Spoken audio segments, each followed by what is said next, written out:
The gun violence epidemic in America has been long known and well documented for decades at this point. And in each iteration of legislators at the federal level, we've seen time after time Democrats bring forth common sense gun reform bills, and they continue to get swatched down by Republicans where they refuse to move on having any sort of bipartisan action. I think that part of the issue is that there is a stronghold on Republicans. Part of it's cultural, where in the South there's just such a belief that guns are a part of who they are. But the other part is they just refuse and are adamant based on our Constitution, based on what they see as their constitutional rights, that they pick apart every little Yep. thing as an infringement, even if those things are designed to protect guns from getting in the hands of very dangerous people.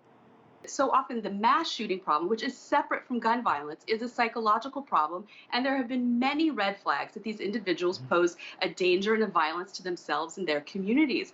And so the question is, do we rush to gun control when, say, for example, a 3-day waiting period wouldn't stop a mass shooter because they've been planning it for months? Another fact that we know about mass shooters is that it's not the number of bullets that they have in the magazine, it's actually the number of guns that they bring to a mass shooting. So when you're looking at gun control, what are the solutions that would stop these particular types Yeah. of crimes? When it comes to gun violence, one last point, even the Gabby Gifford Center says that gun violence that we think of, like shootings in Chicago, Yeah. tend to be committed by a small identifiable group of people. And those are people who own those guns illegally. So what are we doing to identify those people, Okay. stop them from getting guns, and intercede before they get into street shootouts?